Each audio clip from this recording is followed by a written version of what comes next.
नवाब मलिक जी सुन लीजिए, आप कह रहे हो ना उसके पास कुछ नहीं था, उसके पास 1,33,000 रुपए का कैश था और उसके पास एमडीएमए की 22 टैबलेट्स थी। एमडीएमए की जो 22 टैबलेट्स होती है ना मिस्टर नवाब मलिक, वो एनडीपीएस एक्ट के तहत बैंड है। एनसीबी ने साफ शब्दों में यह बोला है कि इतने चौंका देने वाले फैक्ट्स निकले हैं आर्यन के फोन से, जिससे यह सिद्ध और साबित हो सकता है और स्टैब्लिश होता है कि आर्यन के जो इंटरनेशनल ड्रग कार्टेल हैं उनसे रिलेशन है। और आर्यन खान से इतना प्रेम कैसे हो गया भाई नवाब मलिक के? ये तो वाकई मेरा मन करता है कि आप ही लोग बता दीजिए कि ये रिश्ता क्या कहलाता है। कहीं ऐसा तो नहीं है कि ये जो वहां पर उगाई हो रही थी इसके तार वहां तक हैं? कहीं ऐसी तो बात नहीं है जिस तरीके से बचाव में आए जा। मैम, एक तरफ एनसीपी के नेता नवाब मलिक प्रेस कॉन्फ्रेंस कर रहे हैं जिसमें वो ये कह रहे हैं कि जो भी आर्यन खान को जिस तरीके से गिरफ्तार किया गया है वो बीजेपी की साजिश है, तो दूसरी तरफ से खबर ये भी आ रही है कि अब मुंबई पुलिस जांच करेगी एनसीपी की, जिस तरीके से ये सारा केस चल रहा है। देखिए, आपने नाम लिया नवाब मलिक का। नवाब मलिक वो व्यक्ति जिन्होंने अर्नब गोस्वामी के समय पे बोला था कि अर्नब तो सुसाइड कमिट करेगा। नवाब मलिक वो व्यक्ति जो खुद से अपना काम इनकी सरकार में ठीक से कर नहीं पाते हैं और बाकी देश के अंदर जो एक एजेंसी बहुत उम्दा और अच्छा काम कर रही है और जिसके पूरे देश के अंदर कोने कोने से सराहना हो रही है, उनके ऊपर ये प्रश्न चिन्ह लगा के उनको कटघरे में खड़ा कर रहे हैं। और आर्यन खान से इतना प्रेम कैसे हो गया भाई नवाब मलिक पे? छोटा सा 23 साल का बच्चा बेचारा, जिस बच्चे को एक रेड के अंदर एनसीबी ने क्रूज में से पकड़ा रेव पार्टी करते हुए, रेव पार्टी कर रहा था। 1 लाख, नवाब मलिक जी सुन लीजिए, आप कह रहे हो ना उसके पास कुछ नहीं था, उसके पास 1,33,000 रुपए का कैश था और उसके पास एमडीएमए की 22 टैबलेट्स थी। एमडीएमए की जो 22 टैबलेट्स होती है ना मिस्टर नवाब मलिक, वो एनडीपीएस एक्ट के तहत बैंड है। ये सारे का सारा बैंड सब्सटेंस है और इन लोगों के पास जो पूरी तिकड़ी वहां पर पकड़ी गई है, जिन लोगों की आपको इतनी चिंता हो रही है, उनके पास कोकेन, हशीश, एमडीएमए, ये सारी चीजें मिली हैं। आप मुझे ये बताइए और इनसे ये पूछना चाहिए हम सब लोगों को कि भैया इन लोगों को बड़ा दिल में दर्द हो रहा है कि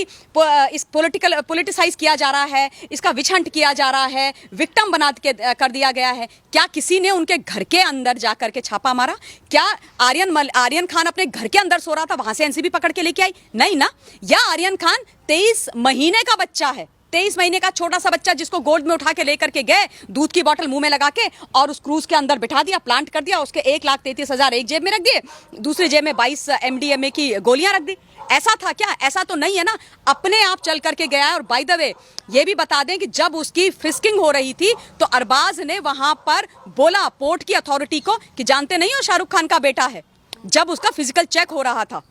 तो ये सारी चीजें अगर इनको नेताजी को नहीं पता है तो इनको पता होनी चाहिए। और जहां तक एनसीबी को इन्वेस्टिगेट करने का मुंबई पुलिस का सवाल है, तो मैं तो यही बोलूंगी कि ये लोग तो हमेशा न जाने कब से ऐसे ऐसे काम कर रहे हैं जो कानून और विधान के बिल्कुल उलट और अलग जाते हैं।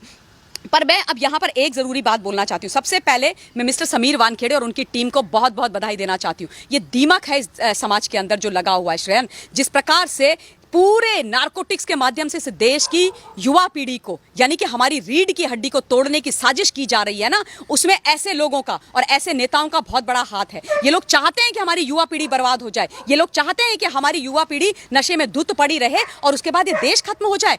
मतलब हम सब जानते हैं ना, पूरा विश्व जानता है कि भारतवर्ष एक युवा देश है। हम सब जानते हैं कि आज का युवा कल का नागरिक है। हम सब जानते हैं कि जिस देश का युवा होनहार होता है उस देश को तरक्की करने से कोई नहीं रोक सकता। तो नवाब मलिक जो खुद को मेन स्ट्रीम पॉलिटिशियन कहते हैं, जो मंत्री हैं वहां पर, वो इस तरीके की बात कर रहे हैं जब एनसीबी इतना कमेंडेबल जॉब कर रही है, जब एनसीबी एक इतने बड़े नासूर को खत्म कर रही है।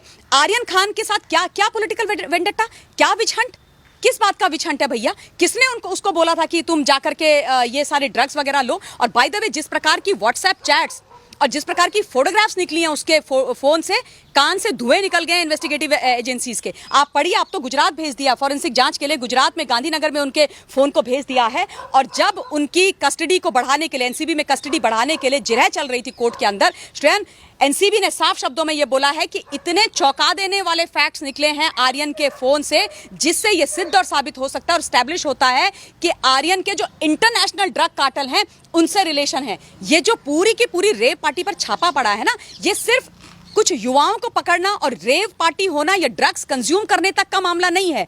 ये बहुत लंबा चौड़ा मामला है। मिस्टर एसएन प्रधान जो चीफ हैं एनसीबी के, उन्होंने जब मीडिया के साथ इंटरेक्ट किया था तो उन्होंने साफ बोला था कि ये बहुत बड़ा मुहिम है। 2 हफ्ते पहले टिफॉप हमको मिल गया था, उसके बाद हमने प्लान किया, उसके बाद वहां पर गए, डिकॉय पैसेंजर बन के एनसीबी के जो एम्प्लॉइज हैं, वो ऑफिशियल्स हैं, वो वहां पर गए। और बाय द वे ये बहुत रिस्की भी था। और ये भी मैं बता देना चाहती हूँ, ये पहला इस तरीके का कोई छापा एनसीबी ने मारा है जहां पर एक चलती हुई क्रूज को पकड़ करके उसमें छापा मारा गया हो। और इनकी बुद्धि देखिए आप ना, इनकी बुद्धि देखिए कितने स्मार्ट है। 80,000 से लेके 5 लाख रुपए की टिकट्स बेची गई उस रेव पार्टी के लिए, और उसके बाद जो वेन्यू था उसको एक क्रूज कर दिया। क्यों? क्योंकि ये जानते हैं कि एनसीबी बहुत ज्यादा सुपर एक्टिव है और आजकल रेड पे रेड हो रही है मुंबई के अंदर, रेस्टोरों में, होटल में, घरों में। तो इन्होंने सोचा कि वहां जाते हैं, लेकिन ये नहीं जानते कि हमारी जो इन्वेस्टिगेटिव एजेंसी है वो कितनी त्वरित गति से काम कर रही है।